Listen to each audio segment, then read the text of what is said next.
Bonsoir, bonsoir à tous, bonsoir à toutes. Eh bien non, c'est pas Naïla ce soir, mais nous sommes très heureux de vous accueillir pour le ZCL Events culturel by Naïla. Exceptionnellement, c'est Jolo Jean-Luc Divial que vous retrouvez pour votre émission préférée dédiée à la culture. Aujourd'hui, nous allons parler de deux événements culturels importants qui vont avoir lieu dans les jours qui viennent, notamment ce samedi 18 et ce mercredi 22. Vous n'êtes pas sans savoir que nous sommes dans la période de Noël pour ceux qui fêtent Noël, mais dans des conditions assez particulières. C'est vrai que les associations ont un peu de difficultés à programmer leurs événements, mais il y a quand même beaucoup de volonté de résister et de continuer à exister malgré tout. C'est pourquoi aujourd'hui j'ai le plaisir de recevoir Lisa Montpierre, qui est la présidente de l'association Original. Bonsoir Lisa. Bonsoir Jean-Luc, bonsoir à tous les téléspectateurs de Canal 10. Eh bien, Original, c'est une association qui est avant tout carnavalesque, mais nous avons aussi beaucoup d'autres activités, notamment des chantées Noël, et nous organisons énormément de choses, surtout en cette période où c'est pas facile, puisque vous avez la justement, crise sanitaire. comment vous faites depuis que ça a démarré? Comment vous faites pour vivre Alors, très bien, parce que moi, je trouve que l'association, en fait, permet aux personnes de mieux vivre le Covid et d'extérioriser tout ce qu'ils ont, en fait. C'est une petite bulle d'air, voilà. Donc, qu'est-ce que vous faites, régulièrement, justement? Nous faisons des manifestations. De quel type? En rapport avec tout ce qui est sport, santé, puisque nous avons entrepris un jardin partagé. Ah, très bien. Dès le début du Covid, en fait, on a lancé ça et ensuite, nous avons vécu toutes les périodes, en fait, on les vit au local. On a la chance d'avoir un espace où on peut être à l'extérieur. Donc, on se voit régulièrement. On n'a jamais arrêté de faire des activités. Et vous êtes basé où? Alors, c'est à Pointe-à-Pitre, sur l'Oricisque. Et nous faisons du sport, puisque le sport, c'est vraiment bien pour cette période. Nous faisons des marches, des rencontres locales, voilà. Je me suis laissé dire aussi que vous étiez très porté sur les plantes médicinales. Oui, alors dans le jardin partagé, en fait, on a une partie plantes médicinales et nous avons 2 adhérentes qui aiment vraiment le jardinage et les plantes.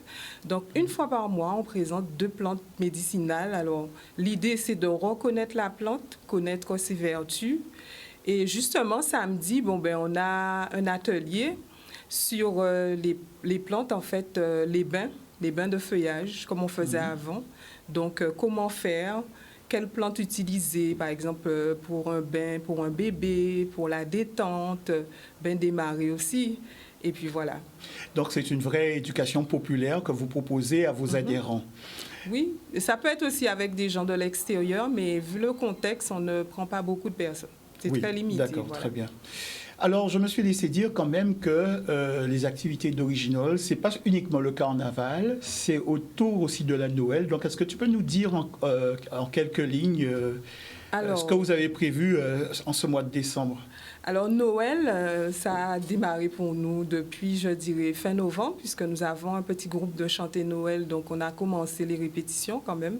On s'est dit, même s'il n'y a pas de chanter Noël cette année, mais c'est aussi un moyen de toujours garder le lien. Et donc, vu le contexte, quelquefois, couvre-feu, pas couvre-feu, on s'est dit, dimanche dernier, qu'on faisait notre journée Noël. Donc, on a vraiment le repas de Noël avec le cochon, pois d'Ipois, boudin, en fait, tout ce qui concerne Noël. Nous avons aussi fait l'arbre de Noël de nos petits, puisque dans l'association, il y a des tout petits, il y a des grands, en fait, il y a tout corps d'âge. Et bien sûr, on a clôturé par un petit chanté Noël entre nous et ça se passe à l'extérieur. Bien sûr, on respecte les gestes barrières, et puis voilà. Et le Père Noël, il a pu franchir les barrages? Eh bien oui, le Père Noël, il est arrivé. C'était un Père Noël, comme nous sommes original, il était original.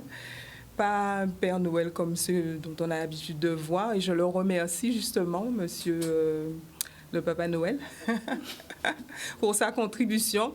Et ce qui était vraiment magnifique dans cette journée, c'est de voir les enfants émerveillés par le Père Noël, la distribution de cadeaux, c'était vraiment la joie. Et pendant la journée, ça a permis en fait à tout un chacun d'oublier le contexte dans lequel on se trouve actuellement. Donc c'était une très belle journée. Alors, et ensuite, on poursuit. Donc ce samedi, nous avons une manifestation. Alors, comme c'est Noël, on continue toujours dans la prévention de sport. On incite les gens à faire du sport, puisque nous nous trouvons à l'Oricis où il y a le parcours sportif. Donc, on s'est dit un jour, mais pourquoi ne pas profiter de cet espace? Donc, ce samedi 18, à partir de 17h, on aura une Socafit avec Génie Paulin, qu'on ne présente plus. On va aussi proposer une marche sportive animée par les musiciens d'Original. Et pendant la manifestation, on aura bien sûr une élection, un concours de la mère Noël la plus sexy, avec de nombreuses récompenses. Tout un programme. Je me suis laissé dire que vous aviez aussi ajouté à ce volet de la manifestation de samedi une dimension caritative.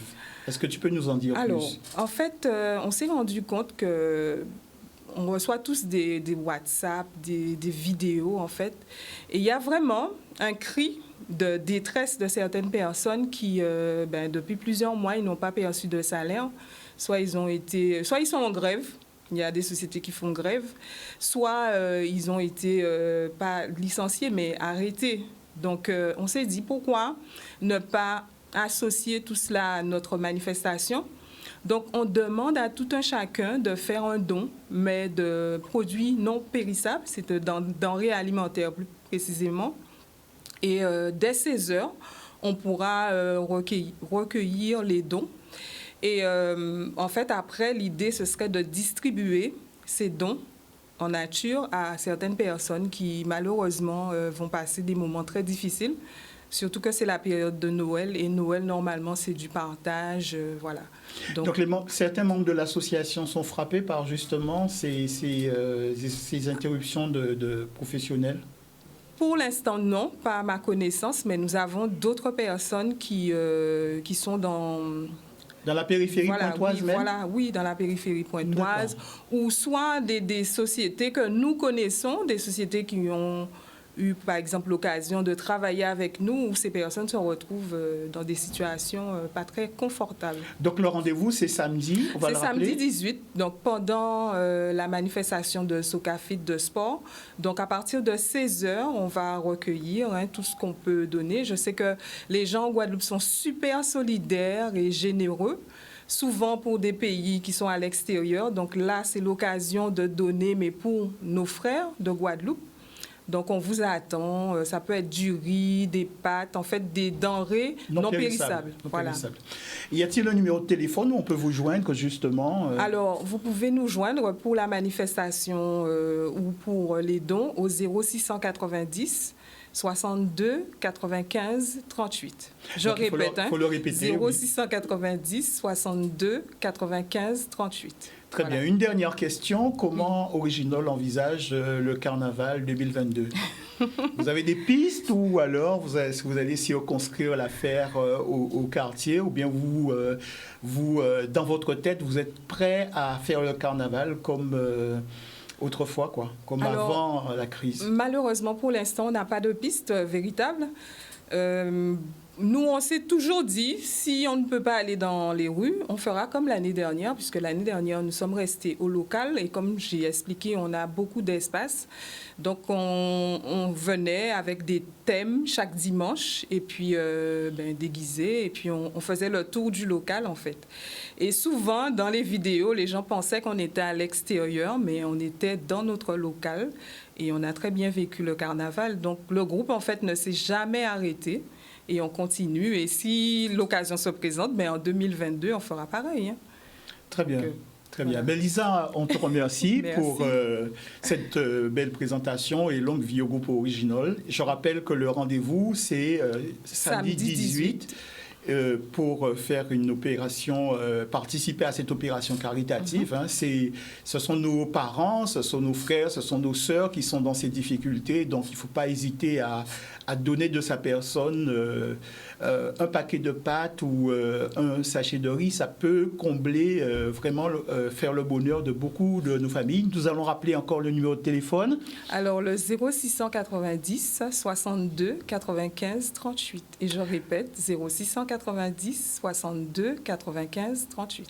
Très bien, c'est bien dit. Merci beaucoup, Lisa. Merci. Je rappelle que tu es la présidente de l'association Original, qui est aussi un groupe de carnaval de la périphérie pointoise, basée dans le secteur de l'Oricisque. Tout à fait. On a dégagé votre vue, là, maintenant.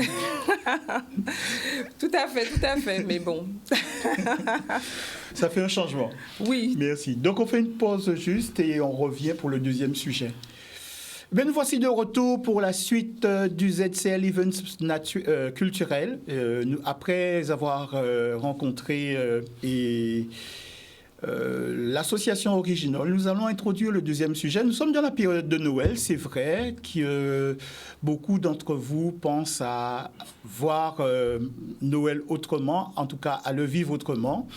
Et le deuxième événement, en fait, c'est un événement que je vous propose pour vraiment approfondir cette notion de Noël. C'est vrai que vous me connaissez pour mes travaux de recherche sur notre langue.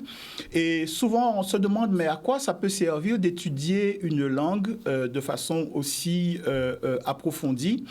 Et en réalité, cela doit nous permettre de dégager des perspectives et de pouvoir mieux comprendre nos traditions. Alors, c'est vrai que souvent, vous entendez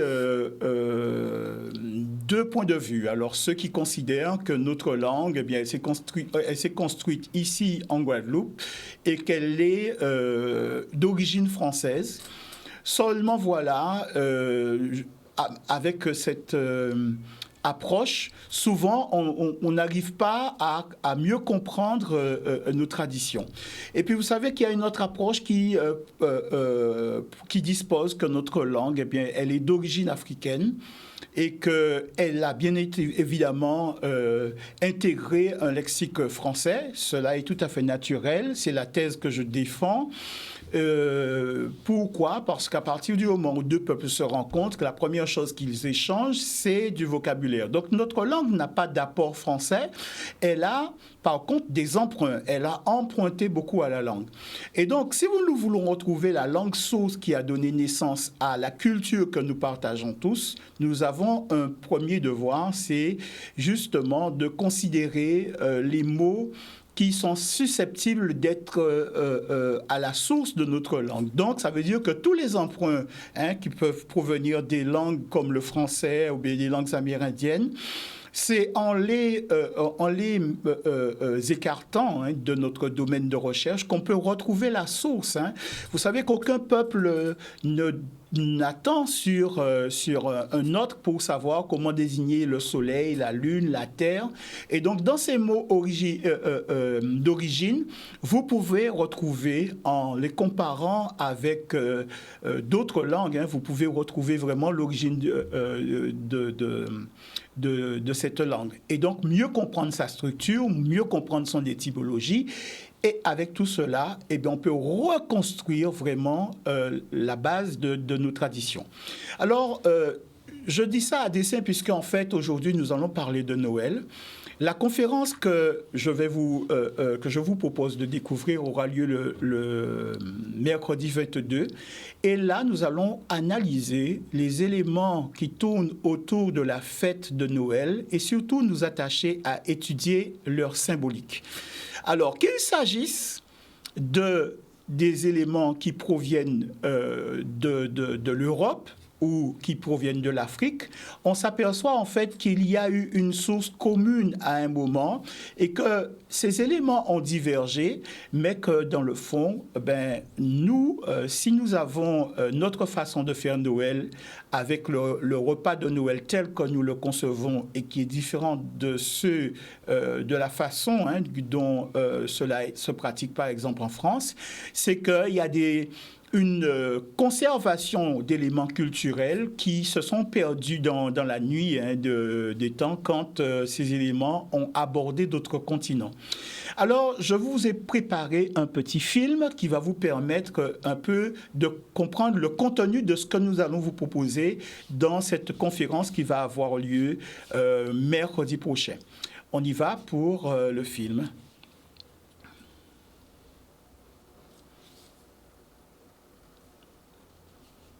On y va, ça ne va pas tarder.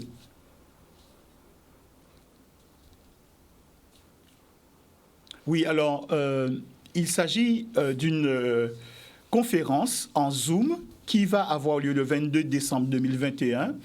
Le thème sera la nativité d'Osiris, source africaine de notre Noël Bokaz. Oui, Noël Bokaz, nous avons une façon particulière de fêter Noël.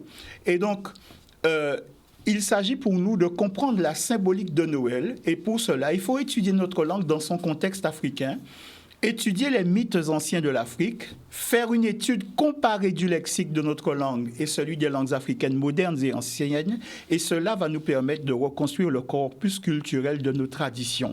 C'est ce qui va nous permettre de comprendre pourquoi à un moment donné de notre histoire, nos anciens ont pu, par exemple, concevoir un plat de Noël avec le ragoût de porc, l'igname et, par exemple, les pois d'ivoire. Mais aussi, cela va nous permettre d'étudier et de comprendre pourquoi, à un moment donné de son histoire, l'humanité s'est mise à célébrer la naissance du nouveau soleil, puisque c'est ce que signifie Noël. Noël, c'est le nouveau soleil.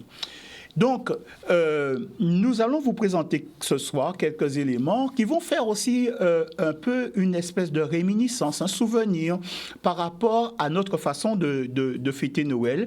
Mais nous n'allons pas occulter, bien évidemment, la façon que les autres pays du monde, notamment en Europe, ils ont de célébrer. Notre langue est une langue africaine, qu'on le veuille ou pas.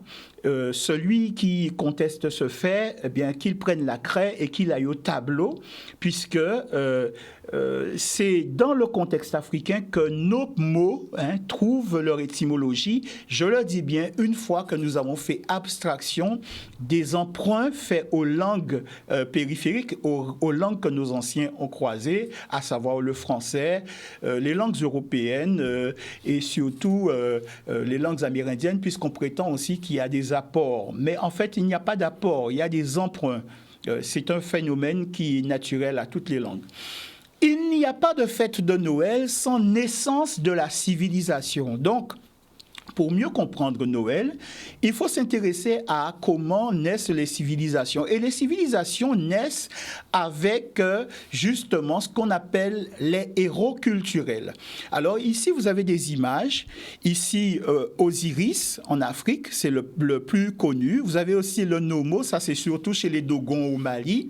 Et puis en Grèce, ce même héros culturel, il porte le nom de Dionysos. Vous voyez qu'il porte un bâton avec au bout une pomme de pin et il a une couronne où vous voyez de la vigne. Ce n'est pas un hasard puisque en fait tous ces attributs se retrouvent justement pour désigner le héros culturel de l'Afrique qu'on appelle Osiris. Et c'est pas simplement un personnage qui est représenté comme vous le voyez, il est riche de beaucoup de sens. Si on passe chez les Perses, vous allez voir qu'il y a un personnage qu'on appelle Mitra, qui porte aussi les mêmes attributs. Vous allez voir qu'à Rome, vous avez Énée. Énée, c'est le cuivré, donc ceci laisse augurer de son origine, d'origine du mythe. Et vous avez par exemple en France Saint-Denis qui va vivre une décollation, c'est-à-dire qui va être décapité. Mais ceci aussi introduit le mythe d'Osiris, puisque on sait qu'Osiris a été démembré par son frère Seth, qui est son jumeau. Et donc, vous voyez que ce sont ces éléments-là qui reviennent souvent au niveau de la culture de nos ancêtres. Donc, lors de cette conférence que nous allons faire, nous allons rentrer vraiment dans le fond de la problématique. Alors, on peut faire une pause sur cette image, s'il vous plaît, pour parler du héros des origines. Parce qu'en fait, si nous ne considérons pas cette image que vous voyez, vous n'allez jamais comprendre pourquoi, à un moment de son histoire, l'humanité a fédéré un certain nombre d'individus autour d'un personnage, certains disent mythique, d'autres disent historique, qui s'est appelé Jésus. Alors, en Égypte, par exemple, il faut savoir qu'Osiris est appelé le Grand Noir, Khem-Ur. Certains traducteurs disent même le très noir. Mais il y a une raison fondamentale qui fait qu'à un moment donné de son histoire, l'humanité va passer de Osiris à Jésus. Et c'est une question de lexique aussi et de traduction de lexique. Mais avec l'image qui va suivre, vous allez pouvoir mieux comprendre comment l'humanité est passée de l'un à l'autre. Puisqu'en fait, ce que vous voyez chaque fois qu'on vous présente ce personnage, il est toujours présenté de face. Et ce n'est pas un hasard. Si vous voyez par exemple le personnage de Jésus, il est toujours et le plus souvent présenté de face. Et vous allez comprendre tout à l'heure pourquoi avec l'image qui va suivre. Donc déjà, on peut parler d'une filiation, d'une suite logique. Cet ouvrage, Le Monde de la Bible, Histoire, art et archéologie, qui est paru en mars, c'est le numéro de mars, avril, mai 2016, avait déjà titré « Une vie après la mort d'Osiris à Jésus ». Ça veut dire que les historiens, les archéologues sont bien conscients qu'il y a eu une mutation à ce niveau-là.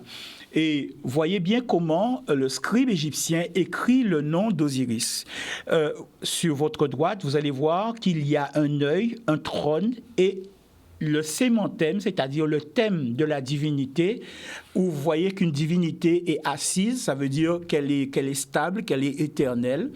Et donc, ces éléments que vous voyez servent à écrire le nom de la divinité. C'est ce que vous avez un peu si vous considérez les Écritures, vous allez voir que vous avez les mêmes symboles qui figurent dans l'image que vous avez à votre gauche. Et pourquoi il insiste beaucoup sur le visage? Eh bien, vous allez voir que, par exemple, dans le christianisme, dans le catholicisme, on insiste beaucoup sur le visage du Seigneur. On peut faire une pause, s'il vous plaît. Et vous allez voir que ces deux images véhiculent le même concept. Comment on peut en être sûr? Parce qu'en réalité, vous voyez que pour nommer et pour écrire le nom de la divinité de l'Égypte, eh bien, on présente une paire d'yeux. Donc, les mots, quand on étudie la langue égyptienne, on s'aperçoit que les mots pour désigner les yeux, pour désigner la face, désigner le visage, ce sont des homophones. Ça veut dire qu'ils se prononcent pareil. Or, le héros culturel, c'est celui qui est à l'avant, c'est celui qui est au début, c'est celui qui est le fondateur. Donc, voilà pourquoi le héros culturel de l'Égypte rejoint à ce moment-là le héros culturel du christianisme qui est Jésus. Voilà pourquoi, dans certains chants, vous allez voir que le questionnement, c'est chercher le visage du Seigneur. Et en réalité, vous allez voir que c'est la même chose. Et, je fais volontairement une courte synthèse puisque nous abordons par le détail dans la conférence, nous allons aborder ce thème de façon un peu plus détaillée. Mais en tout cas, il faut savoir en réalité que quand vous mobilisez les noms du visage, eh bien vous aboutissez au nom justement de Jésus. Il ne peut y avoir de célébration sans calendrier et il ne peut y avoir de calendrier sans civilisation. Et c'est le calendrier qui rythme les activités de la communauté. On va revenir, puisque nous avons été bien trop vite. Nous allons revenir au premier calendrier déjà, pour vous montrer le calendrier, des premiers calendriers au monde en fait, avec, vous allez voir, 3 saisons, Aket, Péret, Chémou, 3 saisons de 4 mois, donc ça vous fait bien 3 fois 4, 12. Et il faut savoir que les Égyptiens sont les premiers à avoir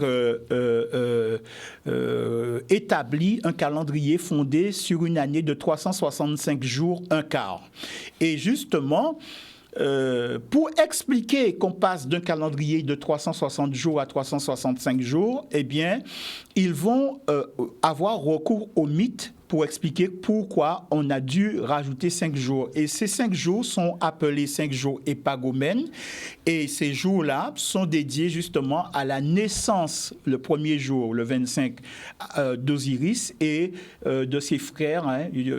Donc ces 5 jours-là complètent l'année parce que le souci de nos ancêtres, c'était de tomber sur un calendrier le plus stable possible, parce qu'un calendrier stable égale des institutions stables et donc une civilisation qui dure longtemps dans le temps.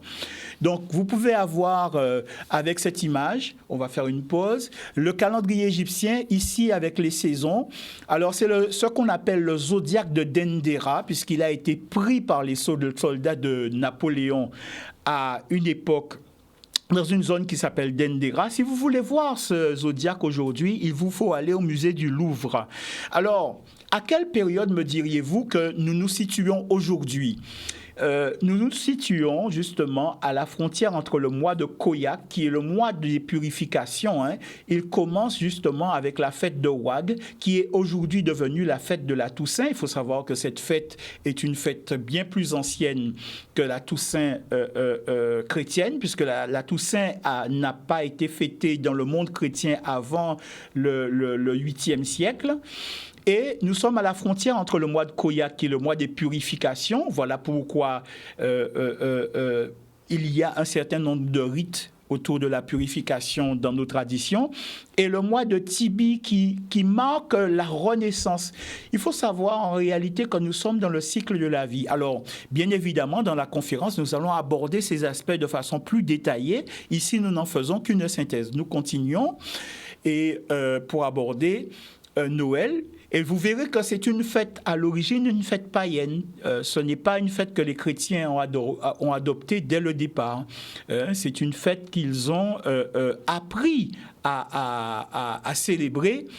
Et ce sont des réformes faites par les différents conciles qui ont amené cette célébration. Mais ça, nous en parlerons par le détail. Par contre, il faut savoir que ceci, effectivement, comme je parlais du calendrier, fonctionne avec les rites de renaissance de la vie, puisque la nature a ses rites, à ses rythmes.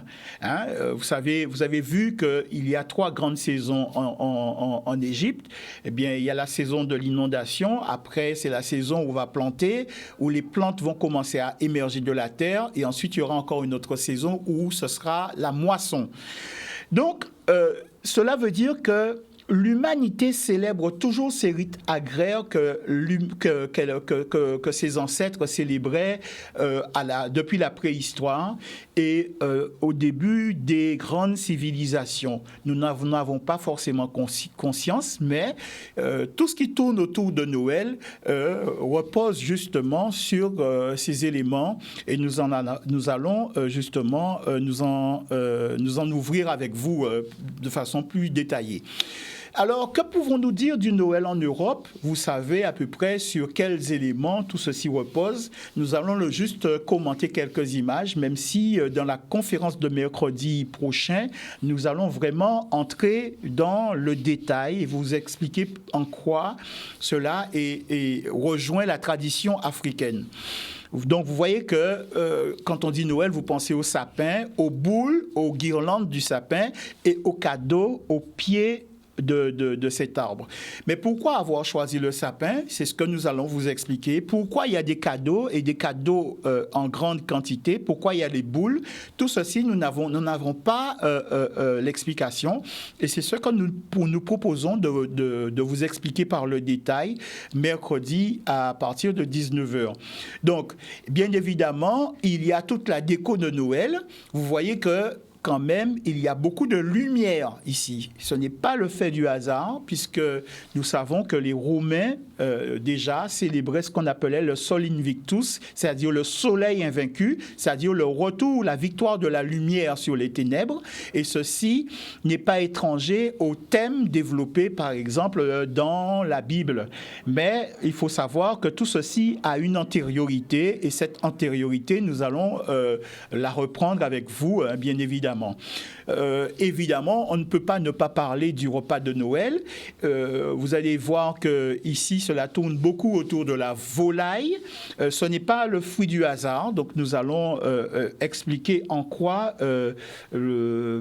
et pourquoi cette volaille se retrouve sur la table lors des célébrations de Noël. Et vous allez voir qu'il y a beaucoup de graines.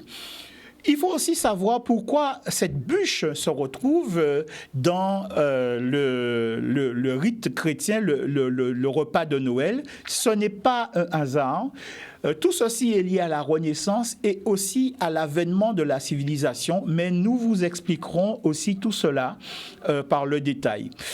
Donc, vous voyez que, en fait, nous sommes une seule humanité, mais simplement, certains ont perdu une partie de la mémoire de ces rites anciens et d'autres, parce qu'ils ont peu voyagé, ils ont peu quitté leur espace, eh bien, ils ont conservé ces rites. Et bon, il y en est de même des cadeaux, hein. Vous savez que, comme je vous le disais, il n'y a pas de célébration s'il n'y a pas de calendrier et cette tradition, eh bien, est liée à tout cela.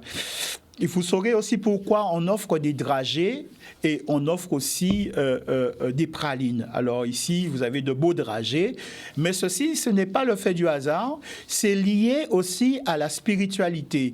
D'abord, et c'est en relation avec la spiritualité, le héros culturel de l'Afrique que je vous ai présenté et dont le nom perdure à travers les siècles. Donc, vous voyez ici aussi les pralines, c'est le même symbole. C'est le même symbole que vous retrouvez pour le Mardi Gras, c'est le même symbole que vous retrouvez pour le Mercredi des Cendres.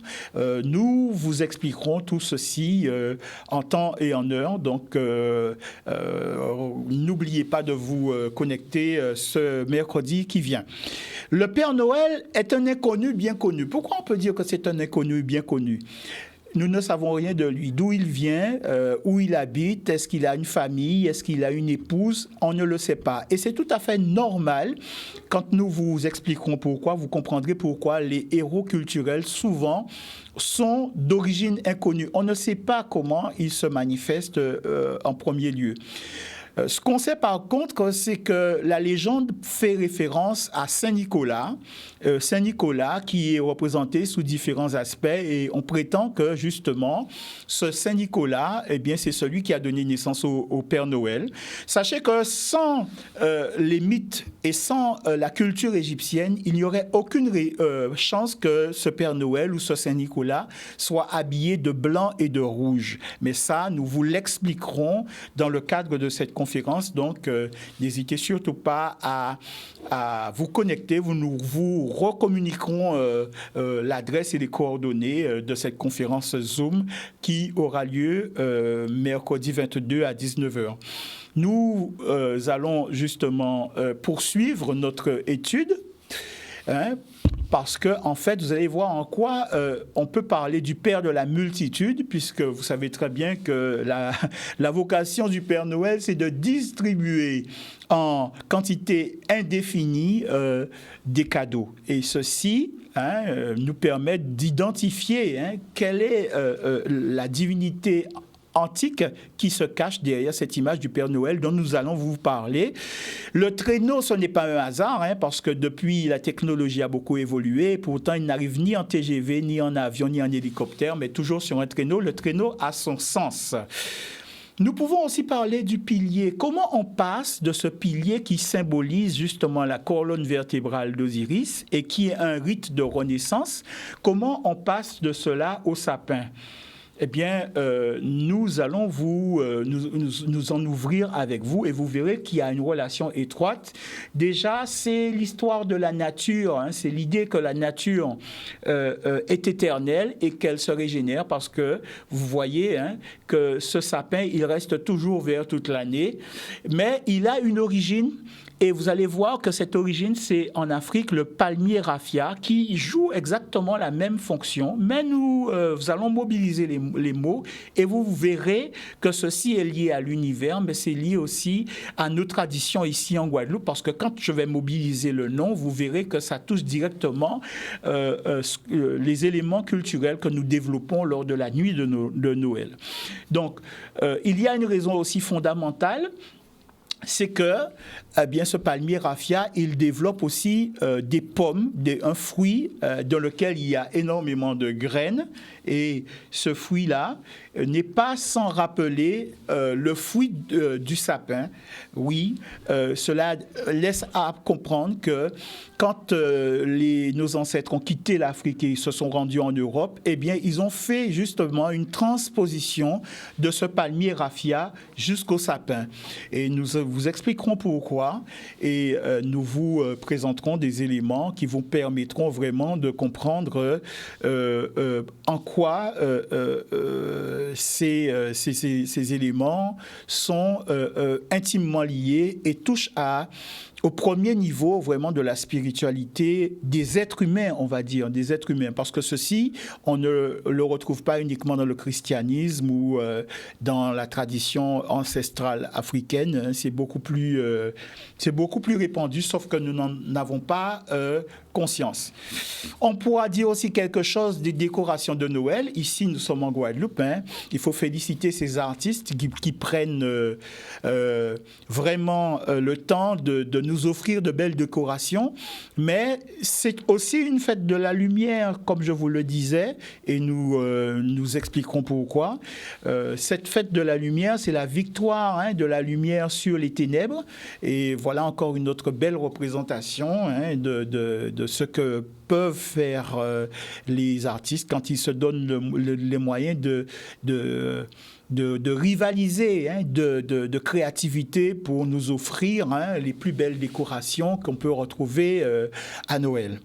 Donc, voilà une façon de célébrer la lumière, de célébrer cette renaissance, puisqu'il s'agit effectivement d'une renaissance, mais c'est un rite extrêmement ancien qui remonte à plusieurs milliers d'années, avant même le christianisme, et il était naturel que ceci soit poursuivi.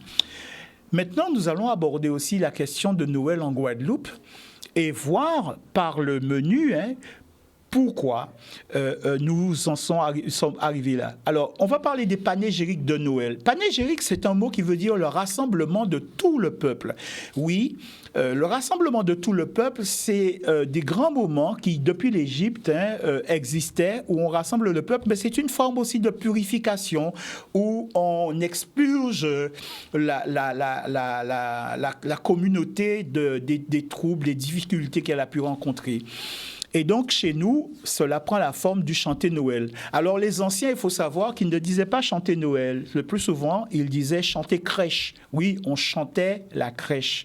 Alors, ceci avait tout un protocole, tout un décorum. Aujourd'hui, c'est vrai que quand on chante Noël, cela a pris pour survivre une tournure tout à fait différente, même si tout ceci tourne encore autour du cantique. Mais vous savez que c'est des groupes organisés avec des orchestres, avec des chanteuses, des choristes, et ce sont des grands mouvements de partage très familiaux, on va dire, qui supportent ces éléments. Mais autrefois, comment faisait-on? Eh bien, il fallait attendre le dernier dimanche du mois de novembre. Et là, c'était le temps de l'Avent. C'est-à-dire, pourquoi temps de l'Avent? Parce que tant que nous n'étions pas arrivés à la nuit du 24 décembre à minuit, c'est-à-dire au 25 décembre à 0 heure, eh bien, on ne chantait pas des chants qui célébraient la nativité. C'était une façon de montrer pour les chrétiens de l'époque qu'ils étaient dans une espèce d'espérance de cette venue de la lumière symbolisée par le personnage appelé Jésus, mais sous la forme d'un enfant. Et comment procédait-il? Eh bien, bien évidemment, c'était dans des quartiers, les gens passaient de maison en maison et commençaient à chanter Noël de maison en maison, mais il y avait toujours quelqu'un qui arrivait avec une petite boîte qui posait sur la table, et cette boîte était vide pour montrer que il y avait cette attente de cette nativité. Et autour de cette boîte vide, eh bien, tout le monde se réunissait et on chantait les chants du cantique, même si ces chants sont venus de France, de l'Hexagone, mais cela était, on va dire, tropicalisé, adapté avec des rythmes de chez nous et intégraient aussi des chansons qui venaient de la créativité spontanée de ces groupes qui chantaient Noël. Et ensuite, que se passait-il? Eh bien, quand arrivait minuit, certains allaient à la messe, eh bien, à minuit, on découvrait le 24 décembre, c'est-à-dire le 25 décembre à 0h, la boîte, et à l'intérieur, eh bien, il y avait le petit, on va dire, les enfants diraient le petit Jésus. Oui, c'est vrai, le personnage appelé Jésus, le héros culturel sous la forme de l'enfant, apparaissait à ce moment-là. Et c'est à ce moment-là seulement qu'on chantait dans le cantique tous les chants qui étaient réservés à la nativité. Aujourd'hui, cela a bien changé, puisque le cantique est abordé sans tenir compte de ces considérations. L'enjeu aujourd'hui, c'est de se retrouver ensemble. Donc, qu'il soit des chants de la nativité ou des chants de l'Avent, la distinction n'est plus effectuée. Et puis, il faut dire aussi que ceci a pris des éléments, une dimension commerciale. On peut parler aussi des instruments de la vie parce que la vibration, c'est le souffle et le souffle, c'est la vie, c'est la régénérescence. Donc, on voit apparaître par exemple le Ka. Le Ka, c'est l'énergie vitale. Nous allons nous ouvrir sur ces questions lors de la conférence et vous verrez pourquoi il est bon de chanter à ce moment-là. Il est bon de célébrer. C'est aussi le temps de la solidarité. Je vais profiter pour revenir sur cet événement qui vous est proposé très, très, très prochainement concernant samedi, concernant l'association Original. N'oubliez pas le numéro de téléphone 06 90 62 95 38. Si vous pouvez faire un don, faites-le. Ça fait partie des fêtes de Noël parce que je vous le dis, c'est le moment où on purge les relations. Quand c'est Noël, quand c'est le jour de l'an, eh bien, on fait fi des différends qu'on a pu avoir dans l'année. On s'embrasse, on se salue, on se dit bonjour. Souvent, c'est l'occasion de réconciliation. Cela fait partie de notre façon d'être, de notre pensée symbolique africaine, de l'alliance, de la parenté à plaisanterie. Parlons du repas de Noël. On peut parler du repas de Noël et là, nous allons toucher à la symbolique. Pourquoi nous avons ces pois d'Ibois, ces pois d'Angola, ces pois Congo? Nous allons l'expliquer. Ce pois donc, qui porte le nom de Cajanus cajan, nom scientifique, eh bien, il y a une raison fondamentale. Je dis bien d'Ibois et pas de bois ou du bois, c'est d'Ibois. Et vous verrez que mercredi que ce nom a un sens. De même, on dit pois d'Angola ou pois Congo, mais il faut savoir observer ce pois pour comprendre pourquoi il s'appelle Congo. Et c'est en cherchant dans les langues africaines que vous allez comprendre ce que signifie Congo. Ce n'est pas simplement le territoire, ce n'est pas simplement une civilisation, mais c'est un élément fondamental que vous pouvez observer quand vous regardez, quand vous prenez au creux des mains une poignée de pois d'Ibois, eh bien vous allez remarquer une caractéristique et c'est ce qui lui vaut le nom de pois Congo ou pois d'Angola. Mais ceci aussi est lié à la vie et à d'autres éléments que nous aborderons lors de cette conférence. Et j'espère que vous serez nombreux à vous connecter pour cette réunion. De même, nous allons parler de l'igname. Le nom de l'igname nous ramène justement à tous ces mythes que nous avons abordés, à ce rite de renaissance. La fête de l'igname dans l'Afrique de l'Ouest, mais pas uniquement, revêt une importance capitale. Et souvent, on ne fait pas le lien entre cette fête de l'igname et le Noël, et pourtant, ce sont les mêmes concepts qui l'amènent. De même que le ragoût de porc ou le cochon roussi. Alors, vous me direz, oui, les Égyptiens, ils ne mangeaient pas de viande de porc, parce que c'était un interdit alimentaire. En êtes-vous si sûr, mes chers amis? Eh bien, nous aborderons cette question justement mercredi et vous découvrirez que le porc avait sa place dans la société de nos ancêtres dans la vallée du Nil. Donc, je vous rappelle cette conférence, c'est le 22 décembre. On peut faire une pause, s'il te plaît. On peut faire une pause et vous rappeler que cette conférence aura lieu. C'est une conférence par Zoom, donc chacun pourra de chez lui suivre ces éléments présentés le 22 décembre à 19h précise. Le thème: la nativité d'Osiris, source africaine du Noël Bokaz. Donc, il y a une adresse que j'espère que vous aurez le temps de relever et qui va vous permettre de vous connecter et de participer à cet événement que nous vous préparons, et nous espérons que vous en tirerez tous les bénéfices et que vous aurez une autre vision beaucoup plus riche de nos traditions, parce qu'en fait, nous ne faisons que poursuivre ce que faisaient nos ancêtres il y a plusieurs milliers d'années. Nous ne sommes que des formes améliorées, des formes mises à jour de nos ancêtres, en fait.